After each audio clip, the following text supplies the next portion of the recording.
vale a pena, né? Muito bom com a situação. Olá, seja bem-vindo a mais um programa em discussão especial. O tema de hoje é mobilidade urbana. Vamos falar aí das alternativas e também das obras que são essenciais para o metrô de São Paulo, principalmente ressaltando hoje a linha 6 e a linha 17. Eu recebo aqui nos estúdios da Rede Alesp o engenheiro Emiliano Afonso, que é diretor do Sindicato dos Engenheiros, o senhor Gilson Cruz Rodrigues, que é representante da comunidade de Paraisópolis, e o senhor Leandro Silva Batista, pelo movimento em prol da linha 6 do metrô. Sejam bem-vindos à Rede Alesp. Começando esse debate, Emiliano, conta um pouco, né, do projeto dessas duas linhas, começando pela linha 6, né, que é a chamada linha das universidades. Quando começou, qual a ideia dela, e depois a gente vai discutir durante o programa o status da obra. Mas vamos falar da linha 6 primeiro, Emiliano. Seja bem-vindo ao programa em discussão. Antes de mais nada, obrigado por estarmos aqui discutindo um tema tão importante para a cidade, para a população e para a economia dessa mesma cidade. Tá? A linha 6 é uma linha que liga do lado da freguesia do Ó, ou seja, um extremo norte aqui da cidade de São Paulo, tá? As outras linhas.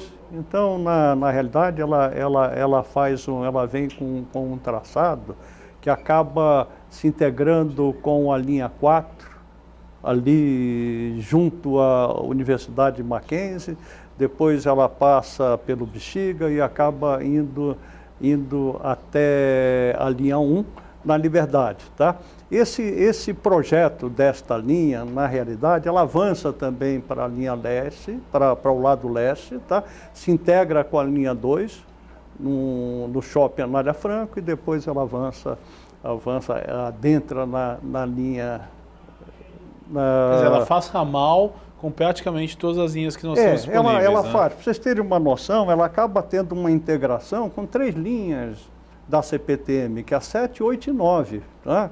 E depois ela pega uma área da cidade com pouco emprego, que é aquele extremo norte, onde você tem em torno de um emprego para cada 3 habitantes, e ela acaba interligando com uma malha metroferroviária, dando uma acessibilidade boa para a região.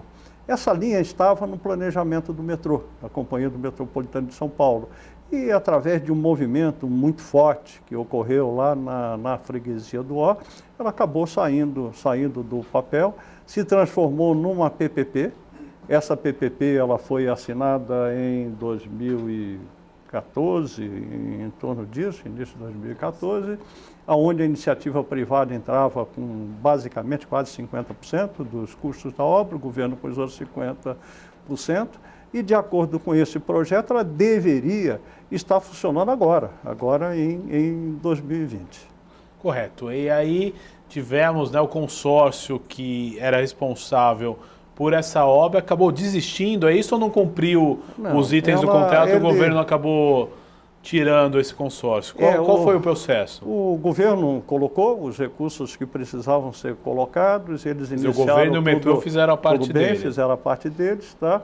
E na hora de entrar com os recursos privados, eles infelizmente não entraram e a linha parou.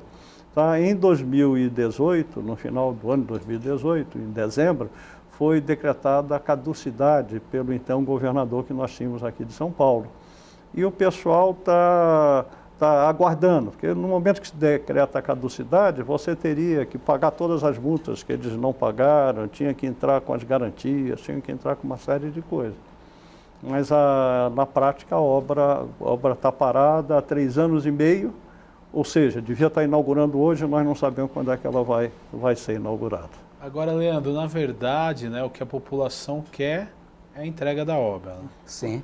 A gente deve lembrar que na região da freguesia do Ó Brasilândia, toda essa mobilização ela inicia nos anos de 1990, que em 88 a linha 3 chegou na Barra Funda, então havia a intenção inicial de quem naquela época já lutava por isso, de que a linha 3 chegasse na freguesia do Ó. Então, por meio de ações na igreja, né, o Cônego Noé, saudoso Cônego Noé, junto com o professor João Mota, organiza esse movimento que começa a luta pela linha 6. E há uma espera muito longa, porque vários outros prazos já foram dados. Né? Se era para começar a operar em maio deste ano, a gente deve lembrar que um dos primeiros prazos que foram dados era em 2011. Né? E há mais de 3 anos a gente aguarda a retomada das obras da linha 6. Hoje, toda aquela promessa de desenvolvimento que seria trazido com o metrô, ele se tornou um verdadeiro caos, né? Aonde estão as futuras estações, áreas totalmente já desapropriadas, prontas, 15% da obra, né, está pronta, e isso é falado pelo governo, pelo consórcio, e aquele entorno onde serão as estações, que estão os canteiros abandonados, problemas de assalto, uso de drogas, acúmulo de lixo, violência, são temas recorrentes em nossas reuniões no Conselho de Segurança, tanto na freguesia do Ó, quanto na Brasilândia. Agora, aqui na Assembleia Legislativa, nós temos a FETAM, que é uma frente parlamentar, né, na época conduzida pelo deputado João Caramês, e hoje é conduzida pelo deputado Ricardo Madalena, do PL. O que vocês têm discutido na FETAM em relação a esta linha 6? Olha, a FETRANS, eu acho que foi um movimento muito interessante aqui na LESP, a condução pelos 2 deputados está sendo boa, e uma das preocupações que nós tínhamos era termos uma rede metro-ferroviária equilibrada, tá? Então, o que acontecia? Tinha um plano de governo jogado em 2014, muito audacioso, onde iria entregar em torno de quase 130 quilômetros de novos trilhos, tá? Muitas estações, e aumentar mais de 4 milhões de passageiros transportados. Isso aparentemente estava em ordem, as obras iniciando, os dinheiros basicamente em caixa. E, por exemplo, a linha 17 ela estava prevista para estar pronta em 2014. Tá? Nós estamos em 2020 e não sabemos quando é que vai ficar. É importante, Emiliano, a gente deixar claro para o telespectador da Rede Alesp, a 17 seria um sistema de monotrilho, é isso? O que acontece? Tá? Você tem que dar uma boa mobilidade. Essa boa mobilidade ela depende da capacidade que você necessita de passageiros transportados. Então, por exemplo, quando você fala de uma linha de metrô, um metrô enterrado, você teria que ter uma demanda que chega a 60, quase 70 mil passageiros hora sentido. Você vai ter alguns casos, como infelizmente acontece com a linha leste-oeste, a linha 3 vermelha, onde você tem uma demanda muito grande, essa demanda ela chega a 90 mil, tal, ou seja, acima da capacidade, e todo mundo sabe aquele carregamento infernal que tem na região. No caso desta linha, ela é uma linha que não seria uma linha radial, era uma linha perimetral, ou seja, ela acaba ligando a linha 4, você tem a linha 9 na Marginal, tá, que é da CPTM, depois a linha 5, a linha 1 e com o ramal para o aeroporto. Isso faz com que você tenha demanda dos 2 lados. E ela vai, depois de totalmente implantada, frente aos estudos feitos, ela vai carregar quase 500 mil passageiros dia, tá? Vocês terem uma noção, isso é muito maior do que muitas linhas de metrô, só fica atrás de uma linha da CPTM, só que uma demanda muito equilibrada, tá? Dos 2 lados, aonde eu precisaria de uma oferta máxima de uns 17 mil passageiros hora sentido, que o monotrilho ele acaba atendendo, tá? Então, para que fazer alguma coisa de 60 mil, que com uma oferta máxima de 20 mil eu tenho? Ainda tem um outro problema. Ela avança por uma região, por exemplo, ali na região do Morumbi, é uma região muito acidentada, tá? Você tem os morros, você não tem avenidas. Foi uma região que mais empreendimentos imobiliários ocorreram nos últimos 20 anos. Você tem Paraisópolis ali no meio com mais de 100 mil pessoas. Então tem um densamento muito grande, ela precisa se ligar para uma área onde você tem muito emprego, que é, por exemplo, a região da Berrine. E para isso ela teria que avançar por desníveis muito altos. e o monotrilho é mais fácil em cima disso. O monotrilho ele tem uma curva mais fechada. Então, dentro das propostas de monotrilhos que existem aqui no Brasil, essa seria a que cairia mais certa. Tá? Agora, Emiliano, é uma obra que está em andamento, né? Para o telespectador se situar nessa história, aquela linha que sai do aeroporto de Congonhas, próximo, e vai até a Marginal Pinheiros, né? Mas agora eu vou colocar o Gilson na conversa, porque acho que a grande reivindicação agora da população da região é que ele atravesse o rio e passe pela comunidade de Paraisópolis, uma das maiores da América Latina, e é uma região extremamente carente de mobilidade urbana, né, Gilson? Então eu queria que você entrasse aqui na conversa e falasse um pouquinho da importância dessa linha para a região de Paraisópolis, uma região que tem muitos contrastes, né? Então é importante a gente inserir. Acho que o grande desafio realmente é atravessar o rio e atender a população de Paraisópolis e completar esse ciclo social que a linha se propôs desde o início, integrando a nossa comunidade, a nossa região, a toda a cidade de São Paulo, a todas as linhas. Eu acho que é um processo de desenvolvimento que Paraisópolis e a região precisam para poder crescer, para se desenvolver, para dar acessos e oportunidades. Para vocês terem uma ideia, as pessoas de Paraisópolis que trabalham aqui na região central de São Paulo, elas demoram até 3 horas para ir e para voltar. Ou seja... Quer dizer, é um contraste, né? Porque é uma região que é tão perto e ao mesmo tempo, né, fica tão longe, até pela questão do trânsito, que é impressionante. Exatamente, naquela região. É, né? Muito trânsito. Então são 6 horas, se você considerar 3 horas para ir para voltar, que a pessoa poderia estar estudando, que a pessoa poderia estar investindo tempo com sua família. Então isso atrapalha muito o desenvolvimento da região, o desenvolvimento das pessoas, e nós queremos muito que essa obra aconteça. Paraisópolis tem sido uma comunidade que tem lutado muito para garantir esse trabalho. São 100 mil pessoas que gostariam de ter acesso a tudo que está de bom na cidade de São Paulo, mas para ter acesso é muito mais difícil, muito mais custoso. Além disso, é uma obra que está prometida para a Copa do Mundo, que se arrastou durante esses anos todos, e a gente vê chegar a obra até na esquina de casa, né? E não poder atravessar do outro lado do rio. Considerando que o gasto é menor, porque os terrenos que estão previstos para as estações que passam em Paraisópolis, elas já estão desapropriadas, elas estão correndo um risco, deste momento, de ser ocupadas a qualquer momento. Né? Então, é um terreno que o custo para poder atravessar o rio, ele é muito menor, porque os terrenos já estão desapropriados, já tem projeto, já tem ordem que foi paralisada de início de obra, então nós queremos retomar esse sonho. A gente sabe que existe, para uma segunda etapa, a continuidade da Hebe Camargo, para que o monotrilho possa chegar até a linha amarela, mas é possível, nós já falamos com algumas pessoas do metrô, é possível chegar até a Flávio Américo Maurano, atendendo a nossa comunidade. Então, Flávio Américo Maurano seria o ladeirão do Morumbi, É o famoso ladeirão, né? do Morumbi. Então dá para chegar até ali. Tem terrenos apropriados até o ladeirão e tem terrenos desapropriados em Paraisópolis. Às vezes o governo apresenta assim que vai desapropriar muitos lugares em Paraisópolis ou coisas do tipo, para que a população se mobilize contrário, mas é mentira. Os terrenos todos estão desapropriados, nós queremos que essa obra aconteça o quanto antes para poder dar liberdade, dar autonomia para que a nossa comunidade e que a região possa crescer de forma satisfatória. Agora, Emiliano, é interessante, né, a gente separar essa linha 17 em 2 fases. A primeira, como eu mencionei, sai do aeroporto de Congonhas e vai até próximo à Marginal, onde faz uma interligação com uma linha da CPTM.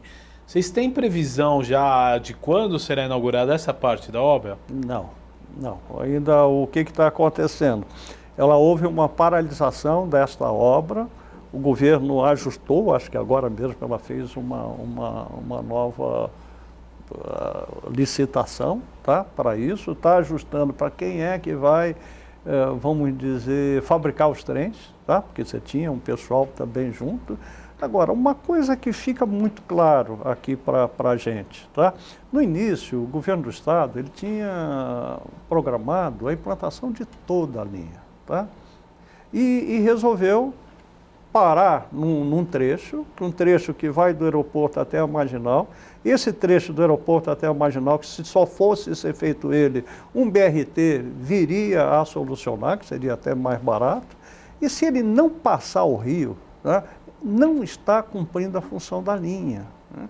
E o que a gente verifica? Por que isso? Vamos explicar. Por que isso? Porque qual era a função da linha? Era fazer uma integração ela, na hora que se pensou na linha 17, foi um pouquinho mais na época antes da Copa, para você ligar para o estádio do Morumbi, e depois se verificou que ela era uma linha muito importante para isso.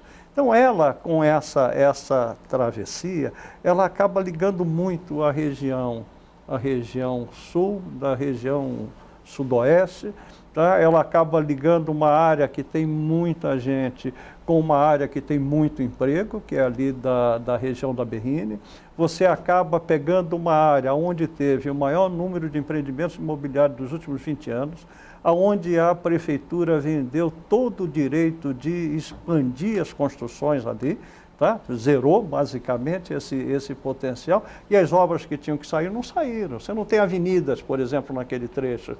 Você vai chamar Giovanni Gronchi de avenida, é uma rua de 18 metros, quem anda por lá vê que seria absurdo chamar de avenida. Resolvem fazer uma avenida que está no plano diretor da prefeitura, desde a época da Mata, tá? E essa avenida ela para ali em Paraisópolis, deveria estar continuando até o estádio, ou seja, é uma região carente de mobilidade, é uma região que precisa desenvolver, e essa linha vai propiciar isso. Então, a função, se você olha os trabalhos feitos pelo metrô, onde está a razão de ter a linha, era isso. E fora o quê? Você, por exemplo, se você atravessar, fizer até Américo Mourano, pelo menos, é o que o Gilson colocou, onde você tem os imóveis desapropriados, quase que dobrava. Toda, praticamente, a comunidade de Paraisópolis. Você atenderia, e você aumentaria muito a demanda, tá? Hoje ela é uma linha que, se for operar só com aquele trecho, é uma linha muito deficitária. Ou seja, o governo tem que colocar muito dinheiro. Agora, Emiliano, nós falamos operadora. De quantas estações a mais para chegar lá na Américo Mourano? Você está se falando de 3 estações a mais. Uma estação junto à marginal do Morumbi, quando ela atravessa o rio, que ali atenderia a região. Perto uma de um supermercado outra, que tem. Perto do supermercado, entendo. Perto de um empreendimento muito grande que vai sair ali, que é o Parque Global. Depois você teria uma estação junto a Paraisópolis, que seria a Estação Paraisópolis. Próximo a Hebe Camargo lá. Na Hebe Camargo, tá? E você teria a terceira estação, Américo Mourano, que é junto Giovanni, você tem um ladeirão, onde você pegaria uma série de pessoas que estariam descendo da própria Giovanni. Ela é fundamental isso, é fundamental. Você parar do outro lado, você está jogando dinheiro fora. Você está jogando dinheiro fora, deixando de usar o que você já investiu, e você está jogando dinheiro fora, porque você vai pagar o subsídio para a empresa que vai operar essa linha muito grande, tá? Porque a demanda é muito pequena só nesse trecho. Agora, Gilson, recentemente o governador de São Paulo, João Dória, anunciou um pacote de medidas, né, para a região de Paraisópolis. Vocês chegaram a ter uma interlocução, chegaram a pedir essa demanda do metrô? Qual que é o status? O que a Secretaria de Transportes conversou com vocês? Existe uma possibilidade de ter essa expansão, Gilson? Nós, depois do massacre que houve em Paraisópolis, do jovem no baile funk, nós tivemos algumas reuniões com o governador e reunimos em algumas comissões e apresentamos uma carta de demandas, e dentre essas demandas está a retomada da linha 17 Ouro. Algumas dessas demandas já foram apontadas como possíveis e nós estamos discutindo, já tiveram alguns eventos esse ano, mas não houve posicionamento com relação à linha 17 Ouro. Nós vamos procurar fazer agora no mês de fevereiro uma agenda de reivindicações e reuniões para pressionar o governo para dar uma resposta concretamente a isso. Porque, como o Emiliano já falou, é um desperdício de dinheiro público deixar de fazer com que esta obra atravesse o rio. Ela não cumpre o seu papel social, como já foi explicado, ao mesmo tempo que pode criar uma situação de ampliação da situação de vulnerabilidade da comunidade à medida em que esses terrenos podem ser ocupados a qualquer momento. Ou seja, foi gasto dinheiro público para desapropriar, foi gasto dinheiro público para poder fazer o projeto para que ele atenda toda a extensão da linha, mas esse projeto não está sendo executado. Então nós queremos que o projeto seja executado. Existe uma solução técnica dele chegar a ter o ladeirão do Morumbi e voltar para a mesma direção através de um track switch. Então soluções existem. Então precisamos agora de vontade e decisão política para fazer isso acontecer. Então está dentro das demandas que foram apontadas para o governador e nós aguardamos um posicionamento. Nós queremos nos próximos dias fazer uma reunião, tanto com o presidente do metrô quanto o secretário estadual de transporte, para que ele dê soluções com relação a esse assunto para Paraisópolis. Agora é interessante, Emiliano, você como técnico, né, conta qual que seria o projeto inicial. Quer dizer, você atravessou o rio, aonde chegaria essa linha, Emiliano? Essa linha ela está projetada para se juntar com a linha 4, na estação São Paulo-Morumbi. São Paulo-Morumbi. Tá? Então você sai dali, vamos dizer, você teria uma estação junto do estádio do Morumbi, tá? Depois Américo Mourano, Paraisópolis, uma na Marginal Pinheiros, uma outra junto ao shopping Morumbi, onde ela se integra com a linha 9, tá? Do outro lado da Marginal, que não é Morumbi, aquela área, e depois ela avança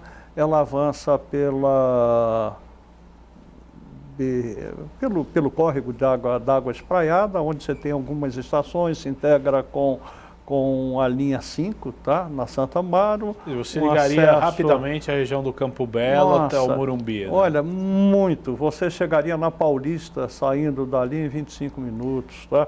Você pegaria, por exemplo, toda aquela população, eu não digo só Paraisópolis, os demais moradores da região, elas teriam acesso rápido à cidade. Tá? Tem uma solução, né, Emiliano, para aquela população que vem ali do Campo Limpo, do Capão Redondo, que utiliza a linha Lilás, que também estaria integrado à linha 17 Sim. Ouro. Então daria toda uma situação de mobilidade para toda a região. O projeto está também pronto. Está a região de Tapicirica também. Exatamente. Ela é uma linha muito importante na rede. Nós estávamos discutindo aqui na FETRANS até o ano passado, ano retrasado, tá? Uma das preocupações que nós temos é paralisação de obras. Tá? Uma das coisas que é recorrente aqui no Brasil é uma obra começa por um governo e depois ela é jogada no lixo. Na hora que isso acontece, você desperdiça dinheiro público e não atende a população. Agora, nesse caso específico do metrô, né, não é uma culpa direta do governo do estado, foi sim uma crise que o Brasil sofreu em relação às empreiteiras, né, depois de 2014, cooperação Lava Jato e tudo mais. Seria mais ou menos isso, porque o governo do estado fez a parte dele, né?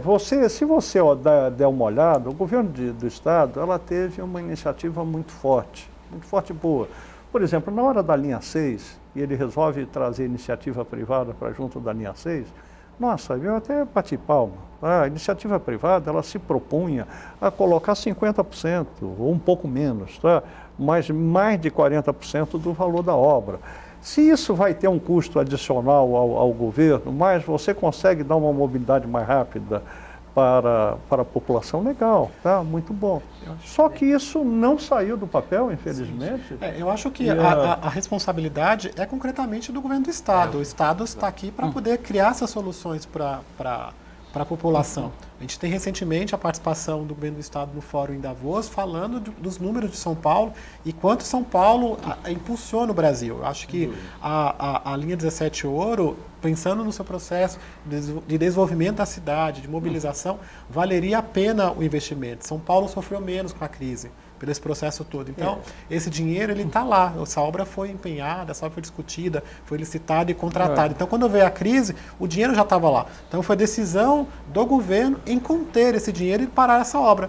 Ao parar essa obra, ele aumenta a crise nos locais onde essa linha passaria, porque ela deixou de gerar desenvolvimento, deixou de gerar emprego e oportunidades para aquela região. Eu penso que há uma responsabilidade do governo do estado, porque afinal são 3 anos de obras paralisadas. São 3 anos de sucateamento dos equipamentos que estão nas futuras estações, os 2 shields, os 2 tatuzões que irão escavar a linha, um sentido Brasilândia, outro sentido centro da cidade, para encontrar com a linha 1 azul, já estão no chamado VSE Tietê, o coração da obra, né? Então há uma responsabilidade do governo que levou 3 anos para ter alguma posição. O que a gente vê na cultura política do Brasil é sempre a gestão atual responsabilizar a gestão anterior. E nós estamos falando de uma gestão de mais de 24 anos na mão de um mesmo grupo político, de um mesmo partido, e que não apontam algumas soluções. Se o que pode acontecer a partir do dia 9 de fevereiro, de quando está decretada a caducidade, né, a gente espera e torce para que chegue a uma solução com essa empresa espanhola, que inclusive em Davos, o governador postou em suas redes sociais que encontrou com o CEO mundial dessa empresa que pode assumir. Pode, não é que vai assumir, estariam discutindo essas questões. Nós não sabemos em que estágio está essa discussão e a linha 6 ela não tem uma importância hoje que é só para a cidade. Porque ao conectar com a linha 7 da CPTM, ela poderá conectar com o futuro trem intercidades, Campinas-São Paulo. E a estação São Paulo, né, se discute Barra Funda, mas também se discute Água Branca. Então ela ganha uma importância que vai além da cidade, vai além da região metropolitana e atinge o interior. Para falar dos números, né, que o Emiliano trouxe, referentes à linha 17, de transportar até 70, 80 mil passageiros. A população de Paraisópolis, 100 mil. Nós falamos de uma expectativa de passageiros de mais de 600 mil passageiros dia na linha 6 da Brasilândia. A população de Brasilândia e Freguesia ultrapassa os 400 mil. Então, quando ela chegar ali na região do Pacaembu, que também é bem adensada, região central, então só o que a gente estima de pessoas que ela vai ganhar, ela por si só já seria um grande trem regional. E para falar de políticas públicas que carecem na periferia, a linha 6 é chamada a linha das universidades, vai passar por mais de 6. Ela também poderá ser a linha da saúde, né? Porque ao sair da Brasilândia vai ter o Hospital Brasilândia em construção, tem um Hospital Vila Penteado onde terá uma estação, né? Vai ficar próximo do Pronto-Socorro 21 de Julho, na estação João Paulo I, mais um serviço de saúde. Vai cruzar a linha 4, chegando próximo da Santa Casa de Misericórdia, e além da região central, onde você tem Instituto AC Camargo, que trata do câncer, as redes particulares, é uma linha de cultura, né, próximo do Sesc, próximo de estádio, próximo de casa de shows. Então, ela por si só, ela tem uma importância muito grande para a cidade, como eu disse, região metropolitana e interior. E é fundamental que o Estado ele assuma a sua responsabilidade nisso. Finalizando com o que a gente tem falado muito do privado como solução para os problemas públicos, né? Nós não gostaríamos muito de viver na Suíça, né, do ponto de vista de estrutura, mas não, as pessoas precisam de Estado na nossa cidade. Nós temos bairros bem estruturados, com uma boa distribuição de renda, e nós temos bairros bem precários, bem favelizados. Então o Estado ele precisa assumir a sua participação nisso, pois afinal são 3 anos de obras paralisadas. Precisamos ter uma resposta e a gente espera que não venha a caducidade, mas que sim esse consórcio assuma e possa, enfim, Nós vamos até discutir muito mais isso, eu vou precisar ir para o intervalo, mas a gente volta no segundo bloco discutindo tudo isso, porque hoje aqui o tema do programa em discussão especial é mobilidade urbana, estamos falando das obras do metrô em São Paulo. Eu vou para um rápido intervalo, já já a gente volta com mais em discussão.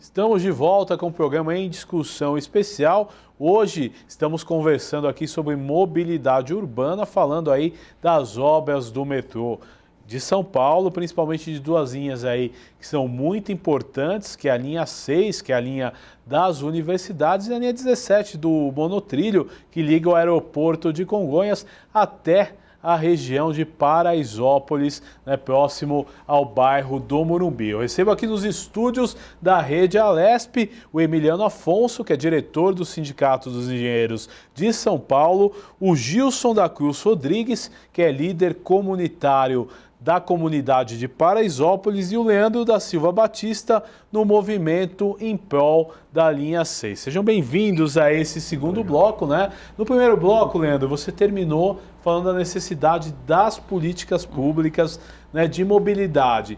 Nesse gancho, né, eu jogo o debate aqui. O que é a iniciativa privada toma conta é melhor, ou de repente o que o Estado faz a gestão é melhor, já que aqui em São Paulo no metrô nós temos exemplos, né, das linhas que são geridas pelo próprio metrô, e a linha 4, né, que é o maior exemplo, que é uma linha que é operada pela iniciativa privada. Né? Eu poderia até avançar um pouco, aproveitar essa oportunidade que você está nos dando. Primeiro, o metrô de São Paulo. O metrô de São Paulo é uma referência internacional. Nós somos benchmarks em algumas coisas. Tá? É um dos maiores intervalos entre falhas, tá, que você tem no mundo, tá? Você tem um dos menores intervalos entre trens. Então está cheio de coisa muito boa, é uma equipe muito capaz e reconhecida nacionalmente. Eu diria, Emiliano, que é um dos serviços públicos que melhor funcionam. Né? É o que tem nota mais alta, tá, aqui. Agora, o que acontece? Mas vamos esquecer um pouco e vamos olhar o mundo, tá? O que tem? A mobilidade, ela é fundamental para o desenvolvimento das cidades. Existia uma dúvida. Essa dúvida ela foi ajustada pela UITP, União Internacional de Transporte Público, dentro de um estudo feito que teve a participação de 3 universidades, uma série de coisas, onde mostrou que você ter uma mobilidade boa nas cidades é fundamental para o crescimento dela. E se você pega, por exemplo, um país como o nosso, ou um estado como o nosso, onde mais de 90% da população mora nas cidades, e se você quer gerar emprego, esses empregos vão ser gerados nas cidades. E para gerar, ela tem que ter uma infraestrutura boa. No momento que você passa, como se falaram aqui, teve gente que demora 3 horas para ir ao trabalho e voltar, essa pessoa não rende, ela rende menos. Os custos se tornam mais caros. Você acha que ela pode, de repente, fazendo uma analogia aqui, de repente perder o emprego porque ela não chega no melhor, né, no melhor status dela quando ela chega ao trabalho? Isso é uma realidade. Você tem pessoas que o pessoal mente pelo local onde ela mora, com medo porque de não provavelmente ser não seria contratado. Então, o governo tem que investir. Se eu pegar a América do Norte, exemplos, o Canadá, Estados Unidos, tá? As linhas de metrô, o transporte público, ele é feito pelo poder público. Tá? Eu vou para a Europa, eu vou pegar a Alemanha, eu vou pegar a França, eu vou pegar a Inglaterra, é o poder público que está lá. A iniciativa privada é difícil, porque o que dá de rendimento no transporte público é fora. Tá? Tem estudos aqui da USP que mostram que nós perdemos bilhões ao ano por falta de uma mobilidade boa. Agora, Emiliano, entrando nessa linha, por que o transporte público é tão caro? Não é que é tão caro. Por exemplo, você chega... Não estou falando para o telespectador o valor da tarifa, eu não estou entrando nessa questão. Eu estou entrando nos subsídios que o poder público ele dá ao transporte, né? Chegando nessa... Você tocou uma coisa boa, tá? Eu tenho carro, você deve ter carro, nós temos carros aqui. Você anda com carro, o que você paga no carro? Você paga a compra do carro, a manutenção do carro, de repente você paga IPVA, um imposto que tem. Tá? O resto todo, você tendo o carro ou não, todos pagam. A sinalização, se tiver um carro quebrado, você quer que o governo vá lá e tire. Você tem a parte da segurança, a iluminação, as vias públicas, tudo isso paga. Isso, se fosse colocado no metrô, isso representa em torno de 80% dos custos. E esse 80%, se o usuário não pagar, você diz que é subsídio. Agora, o metrô de São Paulo, até ano passado, ano retrasado, ele era superavitário. Tá? Então, ele paga o custo da sua operação. Pode ser que agora, com a privatização da linha 5, você mude esse teor, porque você está tirando passageiros pagantes, tá? Que ia para o caixa do metrô, que está indo para uma outra empresa. Agora, algo que precisaria ser destacado, aproveitar um programa desse, nós temos que nos aproveitar do que a gente cria. Por exemplo, todo mundo sabe, hoje não é dúvida, um tempo atrás se tinha dúvida disso, tá? De que o imóvel vai ser valorizado porque você tem uma estação do metrô. É só fácil, é ver lá, inaugurar algumas estações novas na linha 4. A primeira coisa que no empreendimento a pessoa coloca na campanha de marketing, metrô próximo, né? Próxima estação do metrô. Então, nós deveríamos nos apropriar disso, dessas receitas não operacionais, para mitigar, ou seja, diminuir o custo de implantação do sistema e de operação. Então, essa parte de subsídio, ele se paga. Você vai para Hong Kong, 80% quase vem de receitas não operacionais. Você tem exemplos disso no Japão, você tem exemplos disso na Europa, você tem exemplos disso nos Estados Unidos. Por que no momento que você faz uma nova estação, você não pensa em criar uma nova centralidade, onde você tem universidade, onde você tem hospital, onde você tenha uma parte comercial, uma parte habitacional, e isso te ajudar a colocar esse empreendimento em pé. É justamente o que defendemos na linha 6, na conexão com a estação Água Branca, com essa possibilidade do trem intercidades, que estará próximo da região da Lapa, né, interligando também com a linha 8, né, a Sorocabana e a Santos Jundiaí, conhecida dessa forma, e que poderia fazer com que diminuísse muito o nosso deslocamento. Queria voltar no que você colocou de pergunta, se o público funciona melhor que o privado. Se a gente olhar, e o Emiliano pode falar disso com muita propriedade, o que é a linha 4, a parte, toda a construção da linha 4, toda a parte civil da obra, toda a parte estrutural, quem que conduziu, né? Quando teve uma pane no final do ano passado na linha 4, quais foram os profissionais que socorreram, que restabeleceram a normalidade de operação da linha? Os profissionais do metrô, né? O Emiliano falava da qualidade, o reconhecimento do metrô, e que tem. E hoje nós temos apenas 2 estações em construção, né, feitas pelo metrô, que é a Vila Sônia, com mais de 70% da obra, e a Jardim Colonial. Então nós temos todo o know-how, todo o conhecimento técnico, né, todo o conhecimento prático para construir metrô e com a qualidade que tem em São Paulo, reconhecida mundialmente, parado, né? O privado hoje ele assume uma linha que é construída com dinheiro público, não compra, para simplificar isso, né, bem claramente, não compra um saco de cimento, o dinheiro público é investido, 15, 20 bilhões de reais, e depois a concessão ela vem por valores que você considera irrisórios, muito abaixo. Então, e construído pelo metrô, né? A linha 5 construída pelo metrô, a linha 4 com uma grande participação do metrô, o monotrilho da leste, da zona leste, né, da Vila Prudente até São Mateus, o maior da América Latina, construído pelo metrô. Tem problemas? Tem problemas. Nós estamos falando da maior linha de monotrilho do hemisfério sul do planeta. Então, é natural que tenha, mas construído pelo metrô. Então, nós precisamos acreditar no potencial do metrô. Nós, né, do movimento lá na Brasilândia, a gente quer a linha. Se for via concessão, que seja, né? Mas o metrô, a gente acredita que ele tem capacidade para assumir a linha 6. No contrato ainda vigente, ele prevê a operação do trecho Brasilândia-Água Branca. Entregando o trecho Brasilândia-Água Branca, poderia iniciar uma operação. O Estado ele poderia, de alguma forma, assumir isso. Até mesmo se a venda da linha, né, a compra por esse consórcio espanhol, se ele não ocorrer, o governo ele pode expropriar a linha.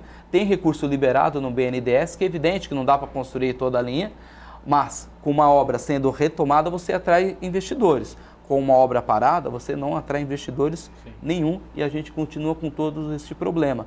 Da parte social, se a gente olhar a linha azul, sobretudo a região de Vila Mariana, né, a linha azul que é a mais antiga, né, primeira linha, a Zona Sul se beneficia, né, da linha azul até hoje. Empreendimentos, saúde, serviços, acesso, esporte, cultura, lazer.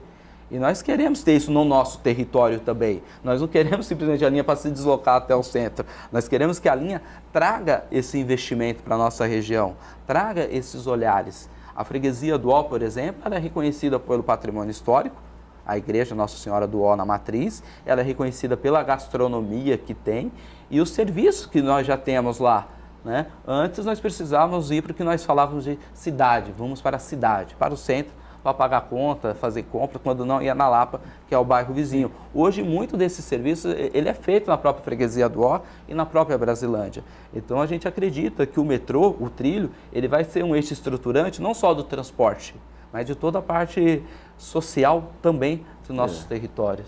Do mesmo modo, a gente acredita que a linha 17 Ouro, ela cumpre esse papel no que diz respeito ao desenvolvimento da região, ao desenvolvimento de Paraisópolis. Vocês devem estar acompanhando, essa semana tem surgido muitas notícias com relação ao PIB das favelas e quanto essas favelas estão empreendendo, estão se desenvolvendo, e estão fazendo isso sem estrutura e apoio do governo. Imagina se você colocar ali condições de trabalho, condições de transporte, mobilidade, é um processo de desenvolvimento muito grande. Além disso, é um desperdício de dinheiro público, parece uma punição a Paraisópolis não chegar do outro lado do rio com um custo tão pequeno que é para atravessar o rio, tendo em vista principalmente que os terrenos que são para as estações seriam os mais caros nesse momento, já que o projeto já foi feito para toda a linha, já estão desapropriados e pagos. Então, assim, que é o mais oneroso para o governo, né? Exatamente. Não há justificativa para que essa linha não atravesse o rio. Agora é importante, né, continuando na história do público e do privado, a gente sabe que o transporte público ele é subsidiado. Aí eu lhe pergunto, Emiliano, qual que é o interesse que um consórcio tem de operar uma linha dessa, já que normalmente ele vai ter prejuízo? Ou não é bem assim? Na verdade, ele tem um lucro. Eu vou pegar o exemplo, por exemplo, da linha 4. Sim, é uma linha bem operada, o maior exemplo que temos no estado de CCR é São uma Paulo. boa empresa. Tá? Então, o que acontece? O governo implantou tudo, o dinheiro privado, o que ele fez? Ele comprou os trens, aquelas portas de plataforma e o sistema de controle dos trens. Tá? Todo o resto, todos os outros sistemas, foi tudo feito com dinheiro público. Tá? O que Mas que acontece? gastos com RH, manutenção, é tudo por conta do consórcio. O que acontece hoje em dia? Tá? A passagem que é vendida na linha 4, aqueles bloqueios e tal, não é vendida pela linha 4.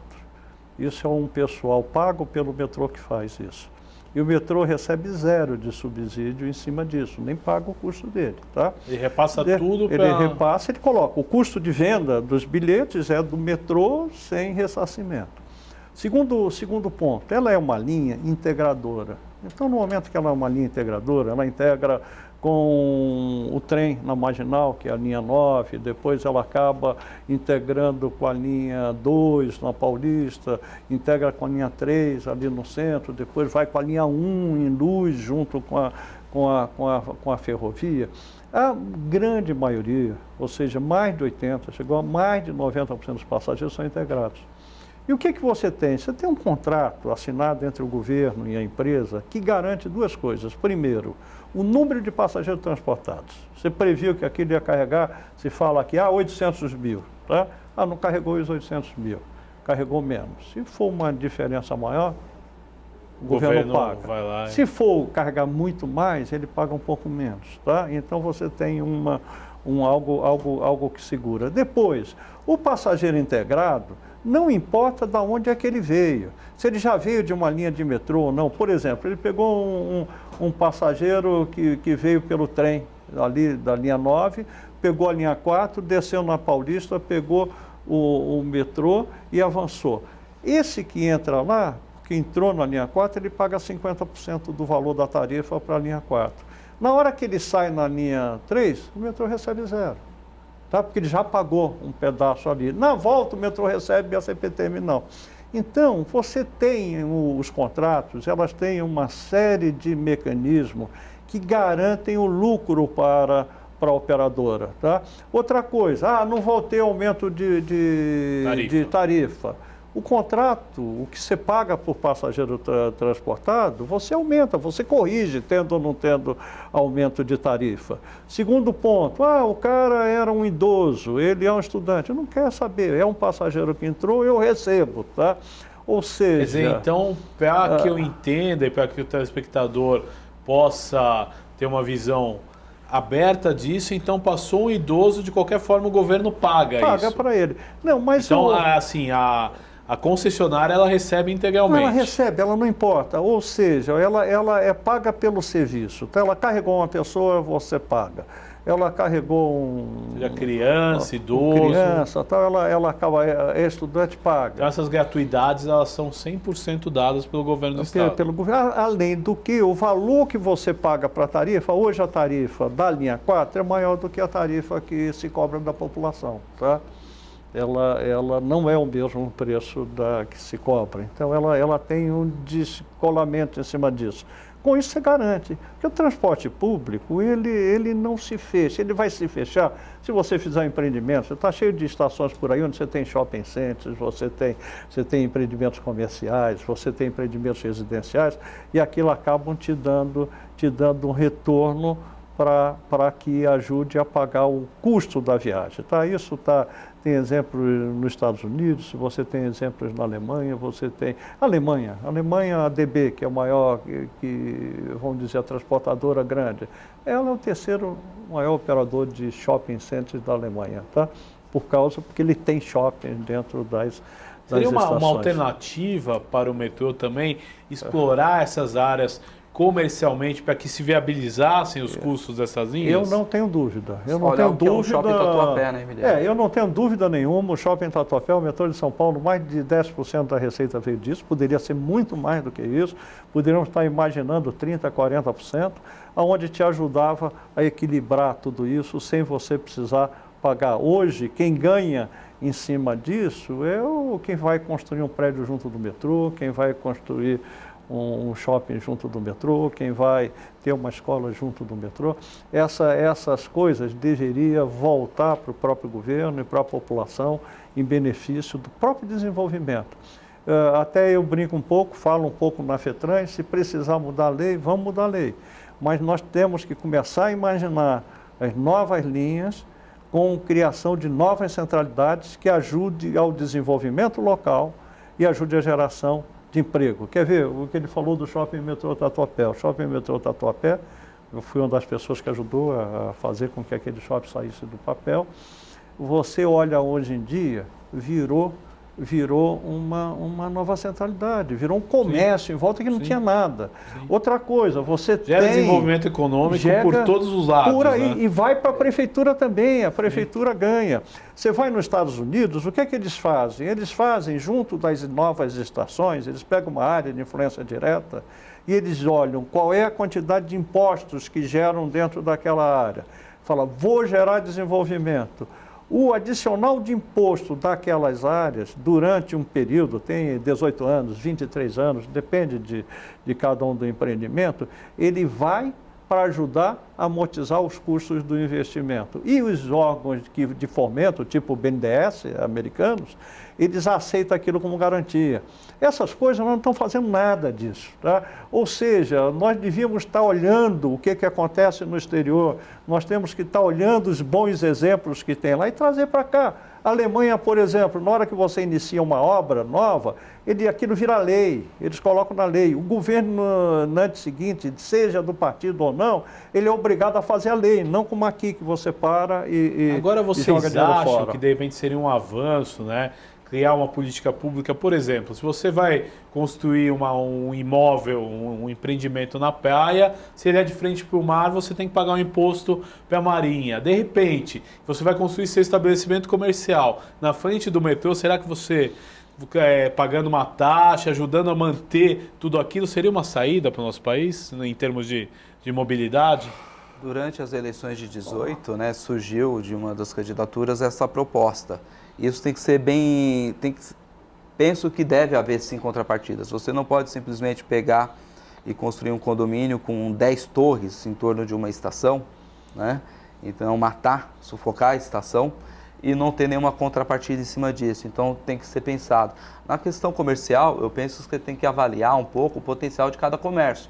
Uma coisa é uma grande rede de supermercado, uma coisa é o mercadinho da vila. Sim. Então nós temos que avaliar bem isso também para a gente não causar um outro fenômeno, que já ocorre na freguesia Brasilândia, né, que é a gentrificação. E olha, sem ter a obra pronta, pessoas que hoje já não conseguem mais pagar o aluguel porque sobe o preço, né? Pessoas que não conseguem mais se manter na região. Seria até uma especulação, né? A especulação imobiliária ela acaba expulsando as pessoas e deixando esses locais hoje, das estações fantasmas, né, ainda mais desertos. Então isso já ocorre. Então é uma discussão que eu penso sim que tem que ser feita, mas bem criteriosa. A gente não pode aplicar a um mercado da vila o mesmo peso, uma mesma carga que um mercadinho, enfim. Acho que Agora, tem que tomar Gilson, cuidado. diga que o Gilson... Sim, eu acho que quem acaba se beneficiando no concreto, nesses grandes empreendimentos, eles são essas grandes redes, né? Se você pega na nossa região, que é a região da Vila Andrade como um todo, na cidade de São Paulo, nos últimos 10 anos, foi onde mais se aprovou novas construções, não se investiu em transporte público. Algumas dessas construções, elas devolveram, através de impostos, né? Usando o potencial construtivo, recursos para o governo, e esse dinheiro todo não foi investido na nossa região. Nós queremos que, diante de uma situação de crise, já que existe essa ação e que foi da nossa região que esse dinheiro saiu, que seja devolvido para a nossa região, da Vila Andrade, recursos para que as obras de mobilidade ou de infraestrutura como um todo possa vir para a nossa região. Acho que a crise, como justificativa para não deixar uma estação atravessar um rio, ela não é válida tendo em vista o tanto de recurso que foi arrecadado fruto dessas aprovações que gerou uma situação cada vez mais caótica com relação ao trânsito. Então, eu acho que já existe uma situação como essa e já existe dinheiro que foi trazido dessa região e que não foi reinvestido, não foi devolvido para a nossa região e continua um caos. E continua se aprovando novos empreendimentos sem pensar na mobilidade. Próximo de nós, na ortogonal onerosa, né, da Operação Água Branca, que está ali, que vai transpassar a linha 6, a ortogonal onerosa foi reduzida em 50%. Então, o que se tinha de recurso legal para captar mais recurso, para devolver, né, a contrapartida social, ela acaba sendo derrubada quando elas atingem essas grandes corporações, né, esses grandes empreendimentos. Por isso que eu trago essa questão desse cuidado, né, que a gente tem que ter um pequeno comércio local já estabelecido nessas regiões há algum tempo. Eu acho que quando a gente fala no país como o nosso, né, de você criar mais impostos, mais taxas, é complicado. Mas eu acho que não precisava isso. Você falou do laudêmio, né, que você paga Sim. lá dos terrenos de marinha e tal. Mas o que está acontecendo aqui em São Paulo, por exemplo? Na última mudança de zoneamento que houve, o último plano diretor, você deixou que as áreas junto das estações ou dos terminais de sistema estruturador de transporte, você pudesse adensar. Você adensa 4 vezes. Você só pode construir uma vez. A diferença desse 1 para 4, você tem que pagar. Você paga isso já na hora que você faz. Só que parte desse dinheiro deveria entrar para ajudar a colocar em pé esse empreendimento e, infelizmente, ele não vem. Aquilo que eu te falei do aumento do imposto que está em volta, aquilo deveria vir, não vem. Você não está criando um imposto novo. É a mesma coisa que você vai para o interior. Você está na cidade do interior, que o prefeito ele acaba motivando, vamos dizer, querendo trazer uma nova indústria para lá, então ele dá isenção de impostos, ele faz uma avenida que liga até ela. Tá? Por quê? Porque ele vai dar desenvolvimento para o município. Né?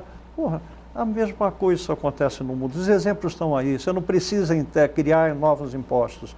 Você não precisa criar novas formas de você tirar dinheiro. Você precisa exclusivamente aproveitar do que você gera, para que coloque o seu empreendimento em pé, para que faça com que a cidade tenha uma melhor mobilidade, para que você faça que haja um desenvolvimento maior, com geração de emprego e melhoria de qualidade de vida para todo mundo. Tá? Isso existe, os exemplos estão lá fora, são vários. Tá? Nós precisamos colocar foco nisso e trazer esses bons exemplos aqui para o nosso país.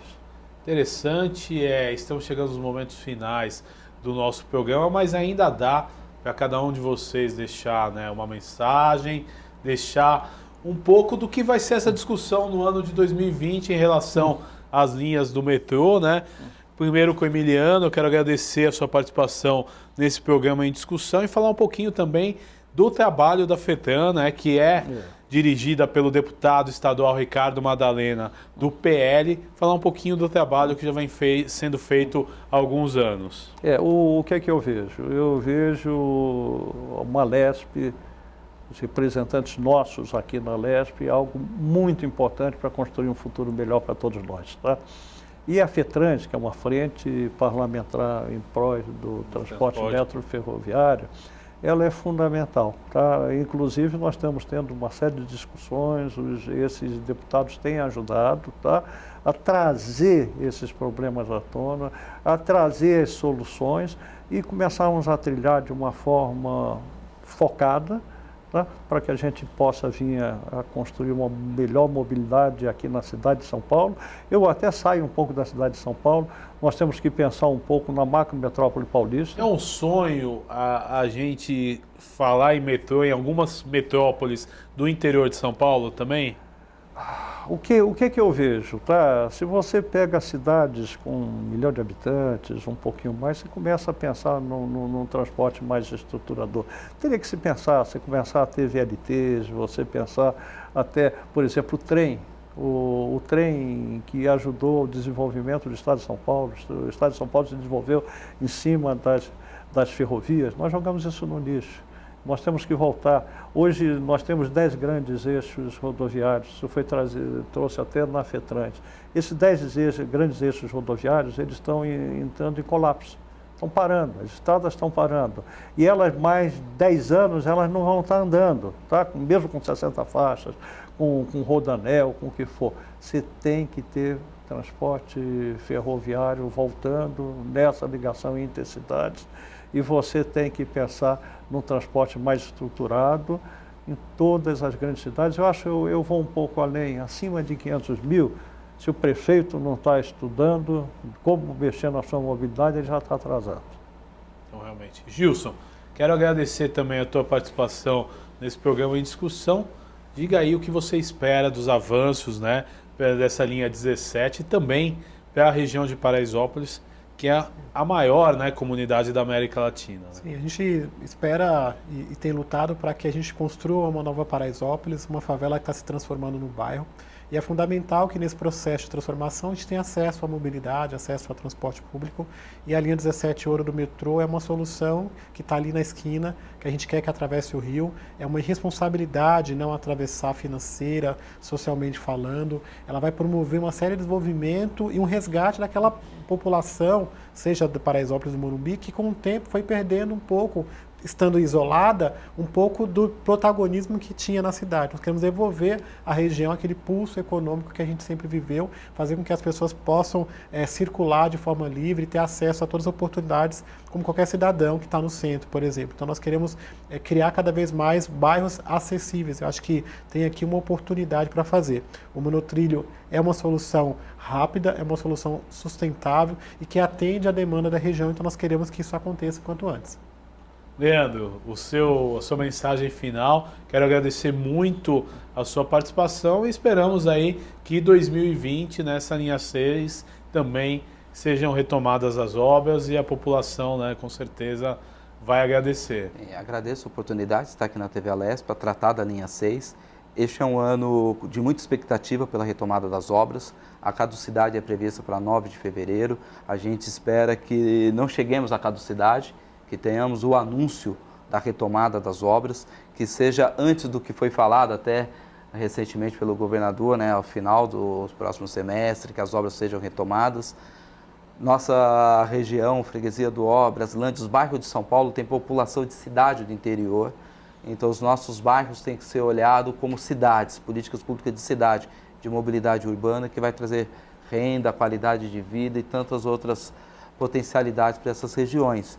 A gente espera que a linha 6 seja retomada e que esse imbróglio de mais de 3 anos ele seja efetivamente resolvido. E que a FETRAN, neste ano, ela possa voltar a discutir o transporte de passageiros. No último ano foram apenas 2 reuniões, objetivo focado somente no transporte de carga, que é importante, também gera emprego, mas que não houve debate, não houve espaço. Então que seja novamente aberto o espaço para tratarmos da linha 6 e da linha 17 Ouro, que certamente vai contribuir muito, não apenas com as regiões por onde elas vão passar, mas com a cidade como um todo. Muito obrigado. Quero agradecer a participação de vocês. Este foi o programa Em Discussão Especial. O tema de hoje foi mobilidade urbana. Falamos aí do metrô na cidade de São Paulo e suas obras aí que a cada dia avançam. Você pode ver e rever este e outros programas em nosso canal no YouTube. Até nosso próximo encontro. Valeu!